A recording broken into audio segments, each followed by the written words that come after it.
Еве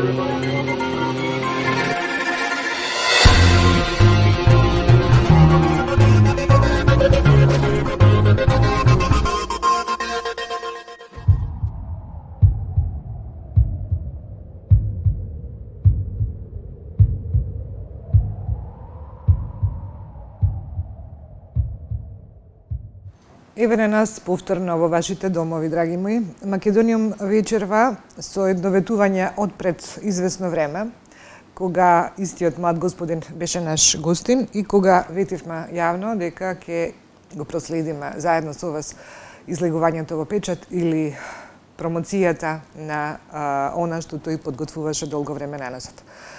Добро вечер велиме за младиот господин Никола Ристевски од Свети Никола. Значи Никола од Свети Никола. Значи во минатата емисија рековме дека ти милуваш да си го нарекуваш својот град Свети Никола наместо Свети Никола, она диминутивче го избегнуваш.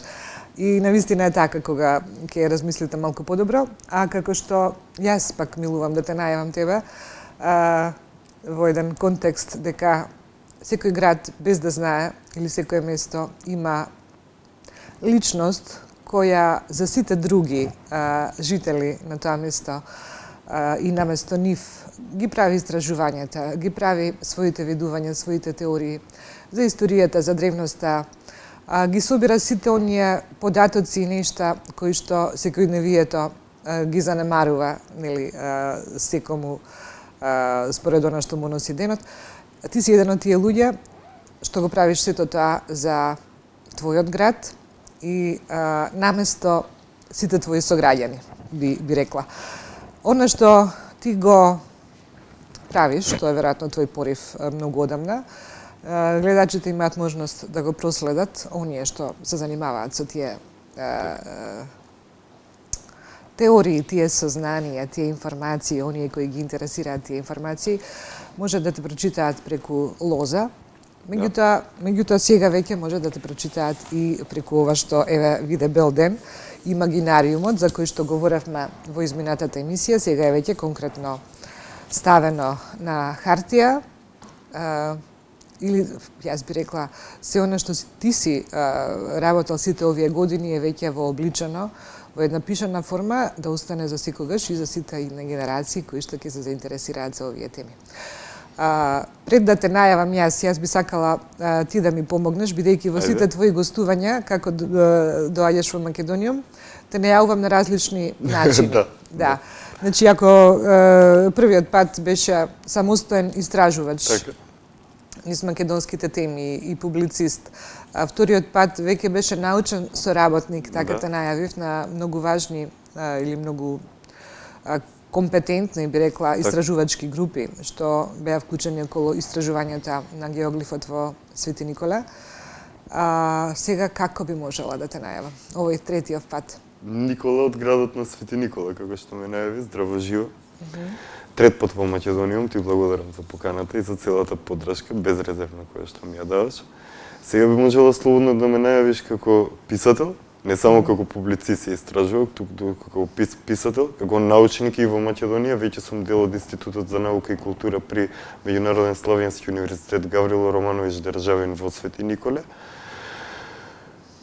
Но и како наскоро сум и живи здрави, веќе започнав магистратура, сум стипендист на универзитетот, наскоро иден магистар по економија, но и како човекот околу чие што дело се собра големи умови од цел Балкан, го рецензира, дадоа свој осврт на тоа и само ми потврдија дека целата онаа сила, енергија, време кои што се вложени во пишувањето на овие текстови и во истражувањето на Македонија за да се дојде до тие сознанија па да ги спакувам во еден вообличен шаблон, формат за читателите, само ми се потврди дека кога човек искрено верува во нешто, да, се што посакуваме навистина се остварува, има едно нешто друго. Материјата многу тешко може да донесе дух, односно парите не купуваат мир, но духовниот мир многу може да ни помогне за да се оспособиме едноставно за тоа што уште не сме, да издржиме во овој суров материјален свет во кој што живееме. Ќе ми дозволиш јас да прочитам, наместо да ги парафразирам овие убави реченици кои што ги напишале некои луѓе како предговор, поговор, коментар на твојот имагинариум. Например, Александар Станковски вели: Никола ја гледа приказната за Македонија, за древноста од која и боговите треперат. Како чудесен и безгрижен пајонски шрец, тој јури по Овчеполската рамнина и го распостила својот имагинариум од најмалото до најголемото, од најтајното до најзнајното, од најужасното до најсветото. Овчеполе станува универзум, порта преку која може да влезете во безвременоста, но со љубов и без страв, зашто вечниот светител на Овчеполието, Свети Никола, секогаш ќе бдее над вас. Домагој Николич исто така напишал, може би повеќе, меѓутоа мојот избор ќе биде краток. Вели: нашиот свет во визијата на Никола е искаен од 1000 слики и книги. Станува разбирлив и помалку тегобен, затоа што одгоре е осветлен со севидливото око на неговата душа и распослан по Овчеполската рамнина. Неговото време е ткаенина од вечноста во која може произволно да се скокнува во минатото, сегашноста и иднината. Светот на имагинацијата на Никола е постварен од се што е наводно и стварно. Книгата што врви по животот е книга за самотијата. Човекот кој успее да ја опфати бесконечноста нужно е сам. Како што и секоја бесконечност однатре е богата, а однадвор обкружена со ништожност, затоа стои сама како Бог, кој е самодржател и седржател. Оваа книга затоа е потполна вистинска представа на светот, како што Никола е верна слика на Свети Никола. Другите двајца ќе ги прочитаме малку подоцна. Ова доволно колку за вовед, затоа што навистина со избрани зборови го кажуваат она што јас се обидов во најавата да го кажам како една дефиниција, моја дефиниција за тебе. Да почнеме со ова што виде бел ден. Имагинариумот. Прво би те запрашала што треба да значи. Што е ова? Што треба да значи ова? Што е имагинариумот како термин? Еве за гледачите да го објасниме. И што значи овој символ под насловот? Мислам, многу едноставен символ, меѓутоа претпоставам со големо значење. Мели велат, ние оценува книгата според кориците, значи гледаш што е содржината, но овде и преку корицата може да се дзирне во една стварност која што за воля на вистината не ни е достапна баш во она вибрацијата на секојдневното живење.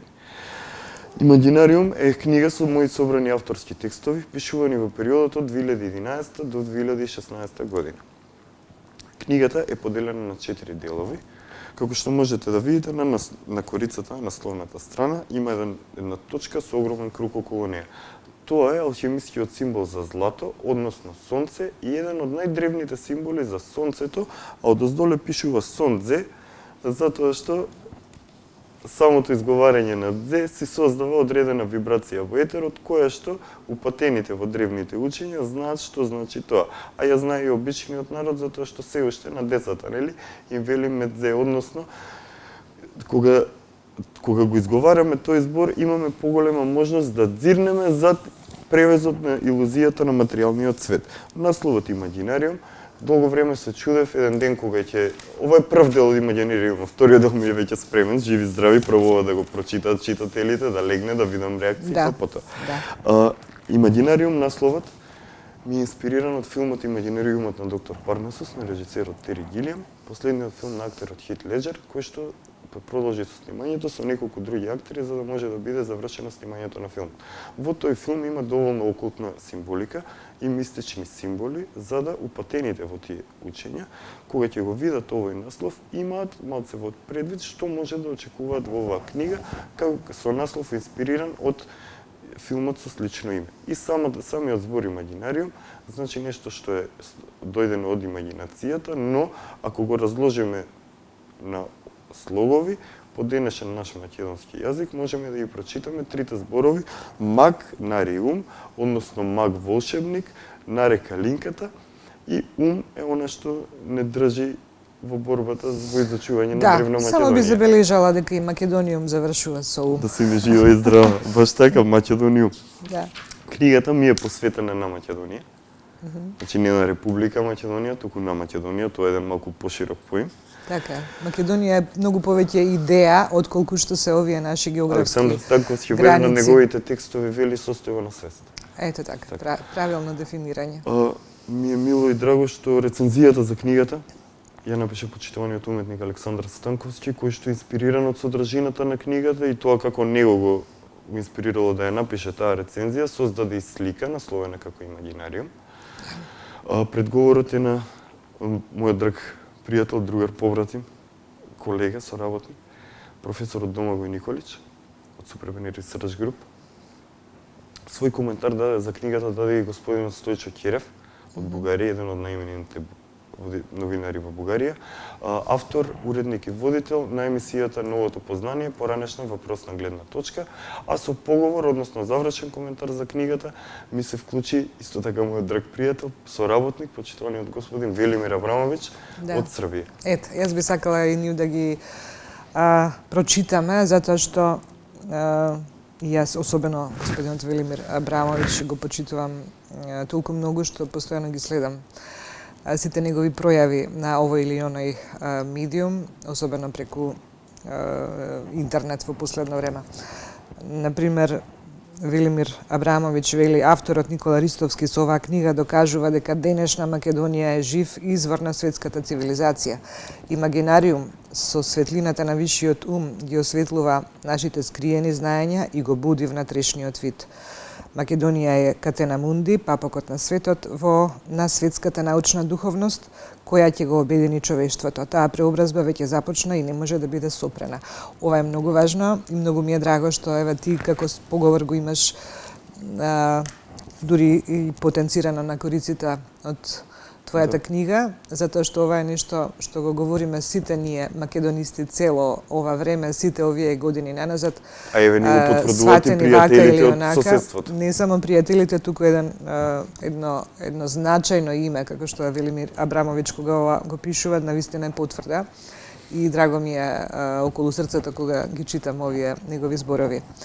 А господинот пак од Бугарија, Стојчо Керев, кој што го спомена, вели авторот Никола Ристевски со голема смелост си дозволува да коментира настани времиња и давнешно културно наследство. Книгата Имагинариум е полна со смели претпоставки и научни анализи, а Овчеполската земја е објект на повеќе истражувања на Ристевски. Загледувањето во знаците можеби е возможно за многумина, но малку се оние кои умеат да ги декодираат. Работата на Никола е да биде оној што ќе го спознае нивното вистинско значење во овие турбулентни времиња. Интервенцијата на Орион и Сириус во текстот е и такако ангажирана. Кога езотеријата ја сретнува историјата, секогаш завладуваат. Го охрабрувам секој ден да се довери го охрабрувам секој да се довери на дарбата на Никола Ристевски и да се впушти во авантурата со книгата Имагинариум. И господинот Керев спомнува неколку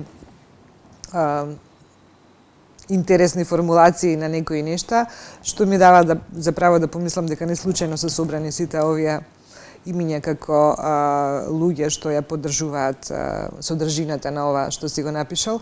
Секој од нив на свој начин се разбира малку повеќе во овие нешта кои ти ги пишуваш. Можеби пошироката македонска јавност ќе се чуди сега малце зашто тоа ние зборуваме. Меѓутоа, ајде да почнеме поред. Еве точно една формулација од коментариве. Едно е да ги знаеш символите, меѓутоа друго е да знаеш да ги декодираш. Трето е да ги чувствуваш и да ги живееш. Трето е да ги чувствуваш, четврто да ги практикуваш. Ајде за символите малку. Например, што значи овој символ? Рековме. Да, како што еден од најдревните символи за сонцето. Да. Самата символика на точката со кругот представена преку алатката шестарот која што ја користиме, ни дава повеќе знаење за тоа како се расширува кругот околу точката и што тоа значи. Сите овие господа кои што се собрани од позади ги ставив делови од нивните текстови, внатре се содржаја нивните пологи текстови за книгата, нивните осврати.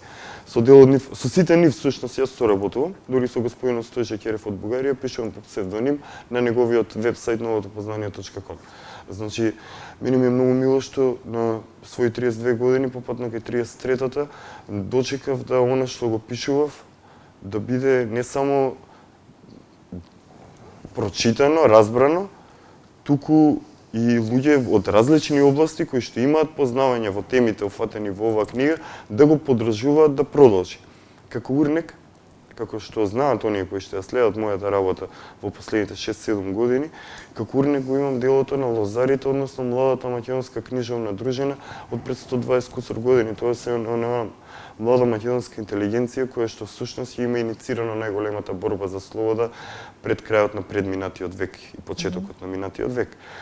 Тие во тогашна Бугарија издавале списанија, весници, брошури кои што биле ширени не само меѓу населението, туку и меѓу оние кои што навистина сметале на каузата која што ја работат, па така по тие многу, иако им згорела печатницата, по многуте нивни брошури, весници, книги, списани и неколкуте броеви на списанието Лоза, го користам тоа веќе кусур подоцна да и јас сам пишувам под повеќе различни псевдоними. Во книгата можат да се прочитаат, еве ги обелоденувам веќе. Долги години луѓето може би знаеле дека се од мене некои псевдоними, но другите сигурно не. Така да повеќе псевдоними под кои што сум пишувал, текстови кои што биле објавени под некое друго име, сега се објавени овде во оваа книга. Поделена е на 4 дела според 4 елементи. Односно, да. Така? Ќе те прашам за сите овие 4 дела, меѓутоа кога ги спомна псевдонимите,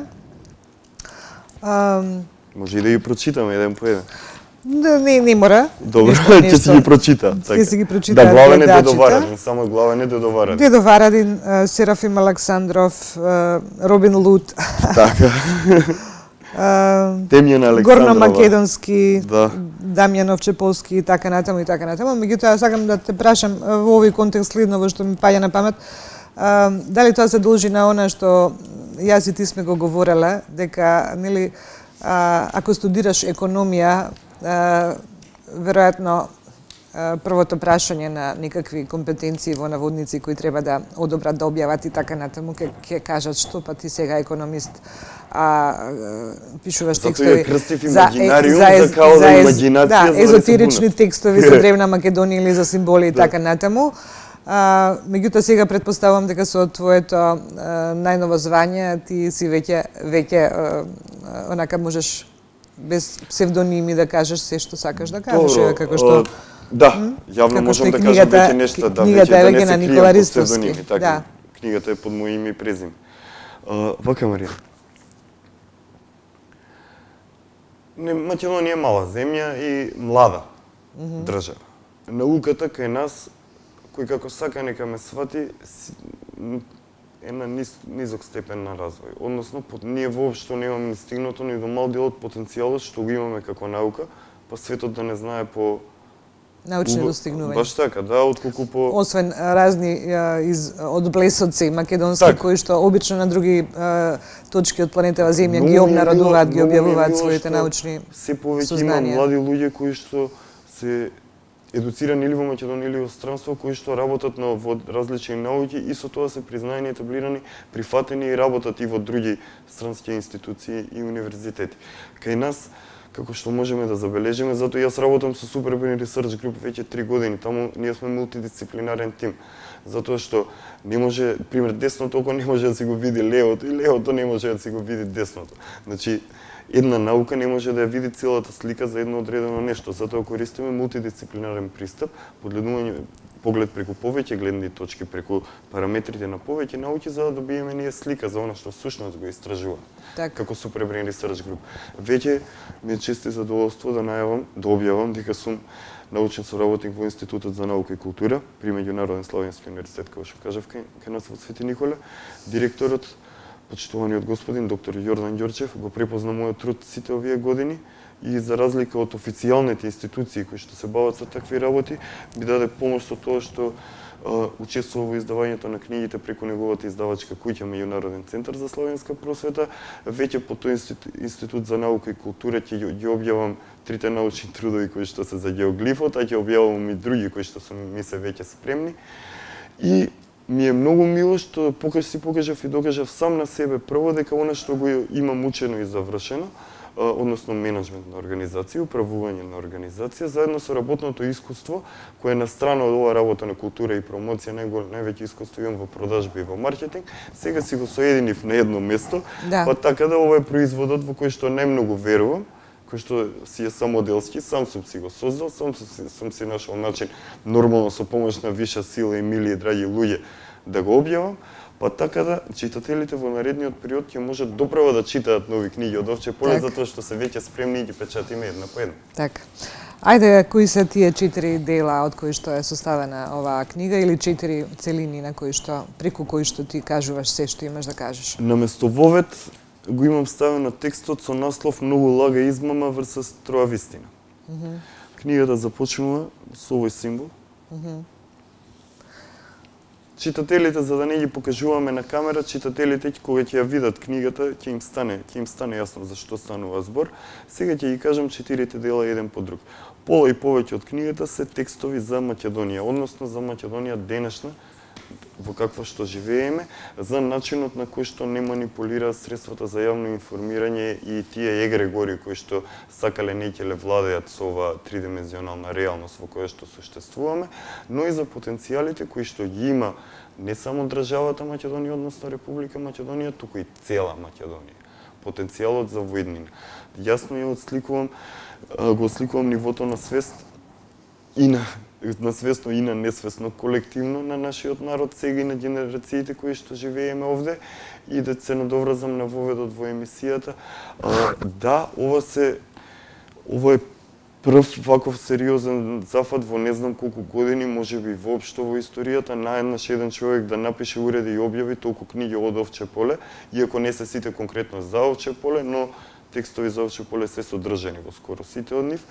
Па така, целата таа поддршка од тие умови, од драги дами неколку во Македонија како што си ти, кои што ме не само медиумски, туку и морално ме поддржувате за ова што го работам во сите овие години, имате познавање од тие теми, но и од луѓе кои што се длабоко запознаени со македонското знаење, мит и вистинскиот македонски бит, ми дава за право да верувам дека ќе дадам се од себе да истравам во борбата во која што сум, односно посветла иднина, прво мирно секојдневие и посветла иднина за идните генерации.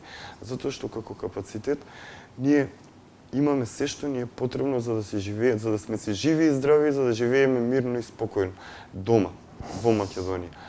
И веќе е поминато времето кога ќе ги потенцираме сите причини зашто тоа не е така, затоа што кога вистински ќе се погледнеме сами во себе, ќе видиме дека и проблемот и решението и начинот како да се надмине целата таа небиднина па да стане биднина, си постои во секој од нас. Затоа и преска реков, десното око не може да се го види левото, камоли левото десното, па затоа јас лично многу ретко им верувам на моите две очи, понекогаш му верувам на третото, а не верувам безрезервно само на четвртото, односно окото на душата. Затоа што она што го чувствуваме на вистина е за мене вистинската стварност, реалност во која што постоиме. А се она што знае да не излаже корпус херметикум, односно телото во кое што сме затворени и умот, е дел од илузијата. Така. Јас би те замолила да искоментираме неколку делови кои што ти овде раскошно си ги објаснил, објавил и така натаму и така натаму. Освен овој првиот дел што велиш што практично доминантно ја има за тема Македонија и се она што се случувало докаде што може да допре твоето сознание врз основа на разноразни истражувања на тема Македонија, завршува со можеби иднината, меѓутоа од минатото до иднината тука си поместил се што мислиш дека е значајно или што да може да ни помогне да ја разбереме сегашноста. Например, имав тука нешто Зулкарнијан. Еве, тоа сакав да го проговориме, затоа што Зулкарнијан, оној со двата рога... Слободен превод на делот од Куранот, мал дел од текстот од Куранот, каде што е споменат Александар Македонски. Ти знаеш дека јас и почитуваната наша заедничка пријателка, господја Емилија Гелева, во непосреден контакт дојдовме со Зулкарнијан. Јас прв пат тогаш во денешни узбекистански простори слушнав дека тоа е уште едно име за Александар Македонски, значи оној со двата рога, практично се потрудив на мој начин да го објаснам тоа во мојот документарен филм. Меѓутоа, што ти објаснуваш за Зулкарнијан овде? Јас не си давам за право да објаснувам, туку само давам мој слободен превод на текстот кој што е во Куранот. Толку.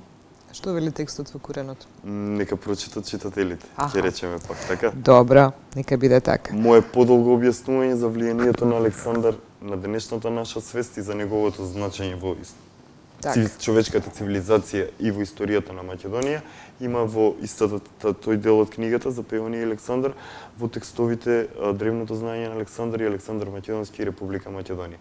Таму давам свој увид за едно од најголемите човечки битија кои што воопшто постоеле на оваа планета и за трагата која што тој ја оставила, која што е видлива и до ден денес. Така. Не само за нас како македонци, туку ти ми се чини дека и други аспекти даваш на величината Александар Македонски. Например, пред да преминеме на тоа, сакам да те прашам Александар и Аристандер, да ни кажеш и 2-3 збора. Јас, колку што моите познавања укажуваат, Аристандер беше свештеникот кој што вели во еден запис, јас го дочекав на рацете кога се роди, јас му ги затворив очите кога умре. Значи, еден духовен водач без чиј совет Александар не превземал ништо. Тој кој што според езотериските списи не и давал на Олимпија кога имала породилни волки да го роди, затоа што се знаело точно во колку саат треба да го роди идниот цар. Тој е Аристандер, односно свештеникот, оној кој што му се лутел на младиот Александар додека бил дете, додека го растурал темјанот во храмот. Тој Аристандер кој што пред битката во Гавгамела на жртвениот олтар му пророкува на Александар, односно оној во кој што Александар има доверба да му ги чита знаците преку начините на тоа време, жртви, ритуали итана, од повисоката свеса Кашави. Така. Во еден период од мојот живот прочитав една многу тогаш битна книга за мене и ден денес би сакала да ја најдам, ја дадов никому, меѓутоа ако знаеш каде да ја најдам, помогни ми, се вика Роман за еден бог од Морис Дрион. А книгата започнува дека се тоа всушност записите Александар the God е на англиски преводот, уствари, да, роман Александар Богот е книгата. Роман за еден бог е насловот, ова беше хрватско издание, јас што го имав, печатено негде 66-та во Загреб, значи многу со датирање многу одамна и предпоставам дека затоа не можам да ја најдам, навистина ретка книга.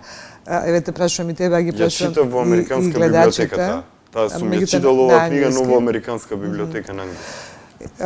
Ги замолувам и гледачите истовремено, ако некој знае каде можам да ја пронедам, да ми се обрати на некој начин и да ми каже, затоа што би сакала да си ја имам во мојата библиотека. Има за Аристандар и за жртвите и за тоа. Точно затоа ја спомнувам, затоа што според Морис Дрион таа книга е настаната според записите на Аристандар. Значи може да замислите каков профил на Александар внатре јас за прв пат во животот прочитав и сретнав. Одиме понатаму, ние со она што го знаеме. Потоа имаш поместено неколку древни сведоштва за Александар Македонски. Александар Македонски се спуштал под вода и Александар и безсмртната вода. Тука сакам да ми раскажеш малку повеќе. Превод на современ македонски јазик од записот во зборникот на браќа Миладиновци, кај што се раскажува за Александар. Цар Александар сакаше да ходи да земи безсмртна вода, како тој тргнал таму кај што е многу темно, како стигнал до таму, како врзувал мазги, магарење, мулки за да го слуша гласот кај да оде по темното и едва напунил од водата на животот и кога се вратил дома, на сестра му и рекол додека тој дремне и се одмора да му ги чува шишињата со вода и да внимава на неа, на водата. Парафразирам сега слободно раскажување на текстот. Да ми раскажеш. Но од немарност сестра му Клеопатра го со прозорот ги бутнала као шишињата и бидејќи знаела дека брати ќе биде многу луд, тој се разбудил од тресокот на шишето и кога го видела тој колку побеснал, затоа што многу луѓе умреле трагајќи по таа бесмртна вода, значи водата на животот. Тоа како една символика го гледаме и во новиот Атлантис, кога се преселува новиот свет, нели луѓето кога одат во Америка го гледаме и тогаш кога ги бараат новите континенти, секогаш кога се допираат нови територии, нови светови, кога се дознава ново знаење, се споменува таа вода на животот и заедно со неа фонтаната на младоста. Да. Александар лют, затоа што сестра му искрашила шишињата со вода и му истекла водата, почнал да ја брка, она од стра рипнала у реката и се претворила од делфин. Бел делфин, да. И од тогаш натаму кој да помине од пара бродови, сето тоа, Делфино ги прашувал жив ли е цар Александар и ако речат он од кога бил одамна е умрен, одма ги превратува и ги потонува, а ако речат жив е цар Александар, ги пушта слободно на помината. Така, толку бава приказна сакав да ни ја раскажеш. И јас да ти се надоврзам пак. Што да правам, Александар? Кога морам да ти се надоврзам, Никола? Значи, на крајот на светот, на подножието на Хималаите, таму каде што живее најдолговечниот народ на светот, хунзите. Постои вода која што ја добиваат од сивите глечери и водата е сива, на изглед непивлива. Јас кога отидов првиот пат не пиев зашто мислев дека им се расипале цевките. Меѓутоа тоа е вода добиена од глечери што се стари милиони години. Сивите глечери се постари од белите глечери. Што се случува со таа вода? Затоа се ова доведувам во некаква конотација според она како Зулкарнијан со узбекистанската приказна, така и ова со приказната од хунзите со бесмртната вода. Значи, многу луѓе се обидувале да ја испитуваат, дури добиле и Нобелова награда некои од нив, испитувајќи ја водата од хунза. Например, еден човек што се вика доктор Хенри Коанда, кој не е жив повеќе, по налог на Пентагон добил задача да ја испитува водата од хунза. Потоа ги оставил своите истражувања на неговиот помлад соработник, кој се вика доктор Патрик Фланаган. Го повикал во неговиот кабинет и му рекол: Патрик, ти мораш на човештвото да ја подариш водата од хунза, што е веројатно рецептот за долговечност покрај маслото од семки од кајси кое што го консумираат секојдневно. Тој доктор Патрик Фланаган, чудак од друг тип, исто така ги продолжил неговите истражувањата на Нобеловецот, неговиот постар соработник, и во Америка веќе се продава под наслов хунза Youth of Fontaine или фонтана на младоста, истиот термин што ти ми го кажуваш, и многу познати звезди читам како го употребуваат прашак, нели лабораториски направен, меѓутоа кога ќе го ставите во водата, таа водата ја добива структурата на водата од хунза и така натаму. Што е најважно во истражувањата на тој Нобеловец, дека водата од хунза не е обична вода, туку има во својот состав уште еден електрон негативно наелектризиран, што ја прави сосема различна од сите други води на светот, единствена и уникатна, и не е случајно што можеби и Александар, одејќи до крајот на светот, ја барал токму бесмртната вода. Сведено на денешни опипливи факти и показатели, многу приказни и многу митови ни изгледаат реални. Исто како приказната за тоа дека Александар сакал да биде погребан со рацете надвор. Што јас и Емилија го забележавме и се чудавме, особено јас, што ова треба да значи. На гробницата за која ти е вела дека е на Александар Македонски, како што цела јавност знае, има две огромни шипки свртени кон небото, едната на исток, едната на запад, со кои што завршуваат со две дланки метални. Тие велат ова се рацете на Александар, тој барал да биде погребан со рацете надвор, а потоа тоа го најдов и во многу записи зошто тоа Александар сакал да биде погребан со рацете надвор. Поблиску до небото. Символично, поблиску до небото, меѓутоа и да каже на сите луѓе дека ништо не зел со него, дека така како што дошол, така и си оди. Да, и вела тие, ја го парафразираат, ја што го имав целиот свет од исток до запад, заминувам повторно со празни раце кај Бога. Да ти се надобра заминува, жив е цар Александар, фонтаната на младоста е во секој од нас, затоа што и Исус во Библијата вели кој е жеден нека дојде да пие од водата на животот. Нека дојде кај изворот. Така. Пак ќе повторам, познавањето на самите себе може само да ни донесе мир и спокој на самите себе и на најблиската и на пошироката околина. Треба прво не да се промениме, туку да се прифатиме саби себе такви како што сме, за да можеме да го прифатиме и светот таков како што на вистина е. Така. Сето ова што ние пристрасно сакаме да си го раскажуваме, особено кога имаме, нели, кога ќе сретнеме луѓе со исти интереси, не е само наша приказна. Ние во случај збориме за една глобална приказна, за она... Сите светски војни еве се на места кај што последните 70 години на места кај што поминал Александар, тоа така. Кој гледа. Така. Меѓу другото, и многу култни светски личности исто така била може би не толку добри и познавачи, колку што била импресионирани од неговиот лик и дело. Сакам да проговорам нешто, пошто го спомнавме Александра, делот за пиониер за Александар е по содржина, по број на страни најмал во книгата. Ама го спомнавме Александар и само ова да го кажам.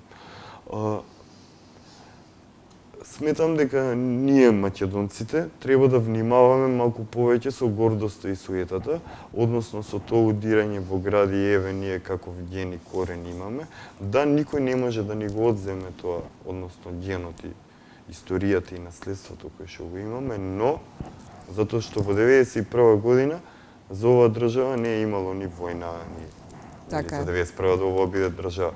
Пред 25 години и кусур, реално никој не се борел, не гинал за да биде оваа држава. Поминаа 25 години и кусур и се покажа и дека докажа дека еден вид на експеримент. Сега, да внимаваме со гордоста и суетата, пак ќе кажам, затоа што знаеме кој паднал поради гордоста и суета и малку повеќе да си го спознаеме нашето вистинско културно наследство и битост што го имаме од нашите предци во нашите гени, за на светот да му представиме на вистина какви се македонците. Домаќини, трудолюбиви, честни, мирни, кротки луѓе, кои што, знаат да се забавуваат, да се среќни, да ја споделат среќата со најблиските, знаат да им помогнат на најблиските кои што е тешко и се едни од најстарите, па и ќе речам, најстарите космополити во целиот свет. Па, меѓутоа, она што ни го покажува реалноста, Никола, е дека некој сака да го избрише од нас тоа колективно осеќавање на тоа кои се македонците. Ти гледаш што се случува во нашава држава. Сите оние... Марина, извини, материјата не може да повлијае на духот, затоа што духот тој е вечно жив, а тие сите некој сака, тоа е се материјален притисок, нели? По друга страна и подобро тоа што се случува така, затоа што колку поголемо незнаење, толку посилна светлината, и посилна светлината на знаењето, кој ќе се појави знаењето и ќе се обзнане, толку посилно ќе биде колку е поголем мракот, да светлината полесно ќе допре до најмрачните делови. Што сакам да кажам? Сите овие земји што ги спомна таму, сите го памтат Александар, сме го збореле тоа јавно во твојата емисија. Дури Светата планина, Калаш, Кајлаш, Калаш и Калашите нека објаснат од тоа и тие таму зборот Кал што е, односно како се поврзуваат двата елементи, земјата и водата, за да се создаде калта, нели? Така. Затоа издивот, нели, она што му го дава животот ја дава животот на калта, односно на водата помешана со земја. Па затоа во повеќе религии, митови и т.н. така опишано настанувањето на човекот. Односно, Александар, кога одел таму, тој не бил војсководец со своји очи и т.н. Се знаела кај била оската на земјата, таму била оската на земјата, бил доската на земјата, затоа што тој е еден вид месија, односно пророк на тогашниот нов светски поредок, факт и вистина. За воля на вистината, неколку века после него, односно пред тоа прилика еден астролошки циклус, по потваѓањето на Македонија под Рим, Рим е обратно од мир, Рома од амор, случајно или не, ништо не е случајно. Тогаш најамо целото знаење за Александар и дури како што зборевме се обележува неговата смрт, се помалку изворот и Гресонцата. Со оваа книга, со делот кој што ми е за Александар, сакам само даваме многу мал мој осврт, извадок на информациите кои што ги имам за него, за да читателите го погледнат од една друга гледна точка, како научник, како ум, како голем мозок, како голем човек, а не убиец или како што сакат да ни го представат. Така. 77 Александри е направил, мислам. Да. Што значи дека градел, а не рушал. Мислам, можеби и рушал, меѓутоа ако рушал тоа што нема баланс без да има дисбаланс. Па не, ние во Узбекистан видовме еден мелиоративен систем кој што не знам и денес дали некој би се нафатил да го изгради во тие времиња, за тоа кратко време колку што биле тие таму, кој што функционира и до ден денешен и градот во близина се уште на тој систем добива вода и функционира нели со тој градски водовод на тој мелиоративен систем кој што го изградиле тие наши древни некои предци кои што војувајќи па застанале да изградат мелиоративен систем. Колку нас во Кнежево на Била Зора локалитетот, односно Бела Зора, се знае дека е тоа Бела Зора, а не Била Зора. Се уште има систем за одвод, систем за довоз, значи скалите се со толку совршена од архитектурна гледна точка толку совршени што ние денес немаме такви скали во градот, како што имаме пред 2500 години на локалитетот до градот. Така. Сакам да спомнеш малку и да те прашам и за Джим Морисон, меѓу другото, затоа што го спомнавме пред да влеземе во студиово. И за тоа колку и тој бил фасциниран од сето ова што го збориме. Дионисиска мистерија. Самата уметност на групата Дорс, односно вратите на перцепцијата, е театрална.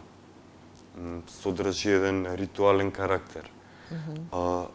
Не само персонифицирајќи се како еден од тие кои што ги гледа старите индијански шамани, односно видел шаман кога бил млад, туку Джим Морисон е импресиониран од големите умови, големите филозофи, како и